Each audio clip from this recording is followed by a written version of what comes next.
अस्सलाम वालेकुम, ये है वाई स्टूडियो।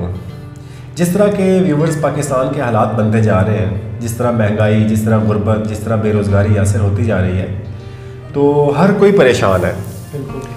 मतलब कारोबारी तबका भी परेशान है, नौकरी वाले बंदे तो बहुत ज़्यादा परेशान है, और ख़ास तौर पे जो लेबर है वो बहुत परेशान है। उनके लिए रोटी कमाना भी मुश्किल हो चुका है। ऐसे जिस तरह की सूरत हाल चल रही है मुल्क की और मईशत की, हर बंदा परेशान है, बिल्कुल परेशान है। तो इसी सिलसिले में हमारे पास एक वीडियो है इंजीनियर मोहम्मद अली मिर्ज़ा साहब की, जो कि एक मजहबी स्कॉलर है। तो वो देखते हैं कि पाकिस्तान के मसाइल का हल क्या है, और हमें ख़ास तौर पे यंगस्टर्स को इन मसाइल से निकलने के लिए क्या चीज़ करनी चाहिए। तो जब दीमक चाटती है ना, तो एंड पे पता चलता है कि दरख्त गिरता है। देखिए पाकिस्तान पे खास अल्लाह का करम है, बंदा खा रहा है। बकौल इमरान खान साहब के हम किराए के कातिल थे, हम अमेरिका की गुलामी करते थे, उसके अगेंस्ट हमें मुआवजा मिलता था डॉलर्स की शक्ल में। तो ज़िया का दौर बड़ा खुशहाल था, हालांकि कोई तरक्की नहीं हुई इस दौर के अंदर। पाकिस्तान में पॉवर्टी सर्कल से बाहर निकलने का वाहिद जरिया अब तालीम है। इसका जैक लगता है ना, यूरोप अमेरिका में चला जाए आला तालीम के लिए, वहाँ से रिमिटेंस इस मुल्क को भेजे। इस मुल्क में अब आम बच्चों के लिए कोई नौकरियाँ, यकीन करें PhD बच्चे और बच्चियाँ 30-40 हज़ार की नौकरियां कर रही हैं। हमारे सामने की बात है, एस्टैब्लिशमेंट से, पॉलिटिशियन से कोई उम्मीद ना रखें। अच्छा सर, अभी जिक्र किया चूँकि आपने वासिफ साहब का, तो एक उनका जुमला हम सुनते हैं कि पाकिस्तान नूर है और नूर को ज़वाल नहीं है। अब लेकिन मैं फिलोसफिकली आपसे पूछना चाह रहा हूँ कि कौमों का राइज एंड फॉल होता है। तो मैं तो एज ए 40 साल मेरी उम्र है, मैंने भी देखा है, हमने तो इस समाज पे राइज देखा नहीं। बिल्कुल ऐसा ही है, डिक्लाइन ही है। ये तो वाहिद इस पे राइज आया नहीं और फॉल पहले आया। जी देखें, ये सारे जज्बाती जुमले हैं, हम इसमें बिलीव नहीं करते। ये लोगों की जज्बाती ख्वाहिशात हैं। हम बचपन से सुन रहे थे, देखिए पाकिस्तान पे खास अल्लाह का करम है, हर बंदा खा रहा है और पाकिस्तान ख़त्म नहीं होता। हालांकि ख़त्म हो रहा था मेरे भाई। वो आखिरी वक्त में पता चलता है कि 4th स्टेज कैंसर आया हुआ है। दरख्त को जब दीमक चाटती है ना, तो एंड पे पता चलता है जब दरख्त गिरता है। हम तो उस वक्त भी कह रहे थे कि यार ऐसा नहीं है, इसको रूहानियत के साथ ना जोड़ें। लईसा लिल इंसानी इल्ला मा सा। अल्लाह ने दुनिया को असबाब के साथ जोड़ा है, इंसान के लिए वही है जिसकी वो कोशिश करता है। ऐसे नहीं होगा। आप अगर सर्दियों में ठंडे फर्श के ऊपर नंगे पांव फिरेंगे तो इंशाल्लाह जरूर बीमार होंगे। आप बिस्मिल्लाह पढ़ के सॉकेट में 2 उंगलियां देंगे तो इंशाल्लाह जरूर मौत का शिकार होंगे। ये कौन सा आपने दीन बनाया हुआ है कि जी वो जी अल्लाह ताला का खास करम है। अल्लाह ताला ने तो, अल्लाह का तो कोई रिश्तेदार नहीं है, सीधी सी बात। जो रूल है वो रूल है। जब खिलाफत राशिदा खत्म हो गई 30 साल के बाद, वाह, ठीक है, बनु उमैया खत्म होगी, बनु अब्बास खत्म होगी, सल्तनत खत्म होगी, रोमन्स, पर्शियंस, और सबसे बड़ी ग्रेट ब्रिटेन जिनकी हुकूमत में सूरज गुरूब नहीं होता था, वो खत्म हो गया। तो ये बात बिल्कुल जज्बाती जुमले। ये जो पाकिस्तान चल रहा था ना अभी, वो चल रहा ना तो दुआओं की वजह से चल रहा था, और ना ये था कि वो तरक्की कर रहा है। होता ये था, बकौल इमरान खान साहब के हम किराए के कातिल थे, हम अमेरिका की गुलामी करते थे, उसके अगेंस्ट हमें मुआवजा मिलता था डॉलर्स की शक्ल में। तो ज़िया का दौर बड़ा खुशहाल था, हालांकि कोई तरक्की नहीं हुई इस दौर के अंदर। हमें बाहर से मिल रहा था, बल्कि हमें ये बैसाखियां लगाई गई हैं। मुशर्रफ के दौर में कहते हैं जी देखें जी 10 साल तक 60 पे रहा डॉलर। वो इसलिए नहीं रहा कि मुशर्रफ ने कोई यहाँ फैक्ट्रियां लगा दी हैं, ये कुछ कंट्रीब्यूट किया इस नेशन को, थोड़ा बहुत किया था काम। डॉलर 8 भी सरकार डॉलर आ जाए तो देखें मुल्क दोबारा खुशहाल हो जाएगा। लेकिन मैं ये कहता हूँ अल्लाह ना करे कि आप इस तरह के डॉलर्स आए। हमें एक बार इस बस्ती में गिरेंगे, फिर उठेंगे अगर उठना चाहेंगे, नहीं तो जरूरी नहीं है। सारे बच्चे जवानी की उम्र को पहुंच के या बुढ़ापे को नहीं फौत होते, बाज बचपन में भी फौत हो जाते हैं। ये जज्बाती बातें हैं कि राइज हमने देखा नहीं है। तो क्या सारे बच्चे राइज तक पहुंचते हैं? हमारी दुआ है कि जर्मनी देखे तबाह हो गया था World War II के अंदर, तो आज दुनिया में जर्मनी और जापान के मुकाबले में कोई मुल्क है मुझे बताएं?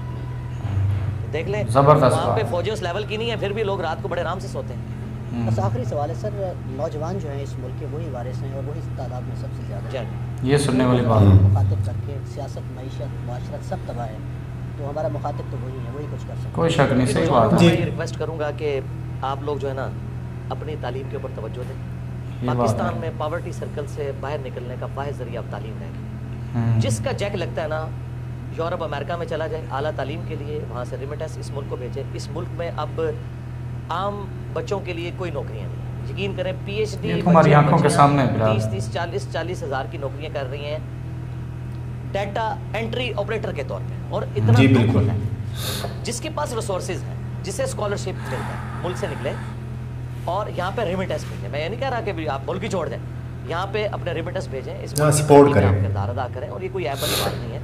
इस वक्त भी ऑलमोस्ट 1 करोड़ के करीब पाकिस्तानी बाहर के मुल्क में बैठा हुआ है और अपनी तालीम के ऊपर तवज्जो दें। और अगर किसी के वालिदैन का कोई कारोबार है तो तालीम के साथ उस कारोबार में बैठने में कोई आर महसूस न करें। यकीन करें कितने अनपढ़ लोग हैं जिन्होंने हज़ारों पढ़े लिखे नौजवानों को जॉब्स दी हुई हैं, آپ ایسے ہی اپنے ہے، ہماری circumstances نظروں کے کو سامنے دیکھ کے ملا۔ نا جو بیسٹ پرفارم کر سکتے ہیں کریں، محنت سے جی نہ چرائیں، اور آپ جتنی اپنی ایفرٹ پٹ کر سکتے ہیں نا اپنا مستقبل بنانے کے لیے وہ کوشش کریں.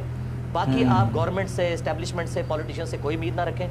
بالکل کوئی دور دور تک حالات و واقعات یہاں نظر نہیں آ رہے ہیں. جس کا کوئی جیک لگتا ہے بھائی یہاں سے نکلیں اور یہاں آپ پیسہ بھیجیں. میں نکلنا وہ والا نہیں کہہ رہا جی ان کو چھوڑ دیں سرنے کے لیے، یہ میں نہیں کہہ رہا. جس کا کوئی موقع ہے تو مجھے تو اب ایک ہی سورس، یا آپ ایسا ہنر حاصل کریں کہ آپ فری لانسر ہوں اور آپ انٹرنیٹ کے ذریعے پیسے کما سکیں، اس طرح کا کوئی معاملہ کریں. اور جن کے پاس پیسہ ہے نا یار وہ کنٹریبیوٹ کریں نیشن کو. یار پیسے والے لوگ کم از کم سولر اپنے گھروں پہ لگوائیں تاکہ غریب لوگوں کو وابڈا کی بجلی سستی ملے. آپ لوگ بھی اگر وابڈا سے لے کے کھائیں گے جس میں سبسڈی ہوتی ہے شامل، تو غریب آدمی تک کس طرح سستی بجلی پہنچے گی؟ تو جتنا وہ کنٹریبیوٹ کر سکتا ہے وہ کرے. پیغام تو بہت زیادہ دیا جا سکتا ہے. زبردست، بہت مزہ آیا سن کے. بڑی جامع قسم کی ویڈیو تھی جی. لب لباب تو یہی ہے نا کہ تعلیم پہ فوکس کیا جائے. ایسے ہی ہے، تعلیم اور بامقصد تعلیم.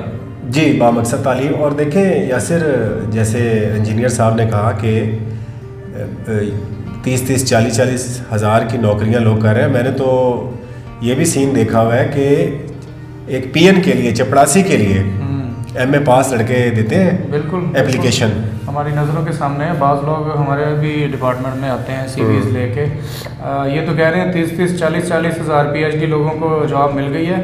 ہم نے تو ایسے دیکھے ہیں کہ جن کو جاب ہی نہیں ملی، اتنی بڑی ڈگریاں لے کے بھی جاب نہیں ملی، ابھی تک فارغ گھوم رہے ہیں. بالکل ایسا ہی ہے. اور دوسرے نمبر پہ دیکھیں یاسر، ہم کتنا برا بھلا کہتے ہیں ان کو، یہ جو دوسرے ممالک ہیں کتنا برا بھلا کہتے ہیں، لیکن دیکھیں انہوں نے 1 کروڑ پاکستانیوں کو جگہ دی ہوئی ہے. مطلب 1 کروڑ خاندان کہہ سکتے ہیں نا. بالکل. چلے 1 کروڑ چھوڑیں جی، 50 لاکھ خاندان، 50 لاکھ خاندانوں کو انہوں نے روزگار فراہم کیا ہوا ہے. اور دیکھیں ہم ہر سانس کے ساتھ کہتے ہیں جی انگریز یوں تھے، انگریز یہاں. ہاں بالکل. ان کی جو اخلاقیات ہیں ان کے بارے میں بہت ہم بات کرتے ہیں، حالانکہ ہمیں اپنی اخلاقیات کا نہیں پتا. اخلاقیات یہ نہیں ہے کہ یار چھوٹے چھوٹے کپڑے پہنے، ٹھیک ہے یہ بھی ہے جی، اس کا ایک پارٹ ہو سکتا ہے، لیکن اصل اخلاقیات یہ ہے کہ آپ رشوت خوری کرتے ہیں نہیں کرتے، بے ایمانی کرتے ہیں نہیں کرتے، جھوٹ بولتے ہیں نہیں بولتے. اور یاسر ان کے دیکھیں ان میں نا چلے 100 میں سے نا ان میں 10 برائیاں ہوں گی، لیکن ہمیں شرم آنی چاہیے کہ ہمیں مسلمان ہوتے ہوئے بھی نا بالکل 100 میں سے 100 ہی خامیاں ہمارے اندر. یہاں پہ جھوٹ بولا جاتا ہے، ناپ تول میں کمی ہے، یہاں پہ مطلب کسی کو قرض دے تو واپس نہیں کرتا، ذخیرہ دوزی ہے، ملاوٹ ہے، رشوت خوری ہے. کیا چیز کون سی برائی نہیں ہے، کون سی ایسی چیزیں جو یہاں پہ نہیں پائی جاتی. اس کے باوجود بھی دیکھیں نا، اب ہمیں سوچنے کی یہ ضرورت ہے کہ ہم جا کس طرف رہے ہیں. ظاہر ہے اب جس طرح کی وہ بات کر رہے تھے کہ جی پاکستان ہمیشہ قائم رہنے کے لیے بننا ہے، نہیں رہے گا بھائی. اگر ہم اپنی عادتوں سے باز نہیں آئیں گے یہ نہیں رہے گا. کون بندہ اس ڈاکٹرائن پہ مطلب عمل کرے گا یا اس کو مانے گا کہ 71 میں ہم آدھا پاکستان تو پہلے ہی کھو چکے ہیں. اچھا وہ کسی کے سامنے ہم یہ بات کریں نا کہ یار آدھا پاکستان تو پہلے ہی چلا گیا، نہیں وہ تو ایک الگ چیز تھی جی. جو اب یہ والا پاکستان ہے نا یہ نہیں ٹوٹے گا کبھی. ہماری تو دعا ہے نہ ٹوٹے. بالکل ایسے ہی ہے. لیکن حالات کوئی بھی نہیں ہے ہمارے سامنے. ڈے بائی ڈے معیشت جو ہے وہ ڈے بائی ڈے نیچے جاتی جا رہی ہے. بالکل.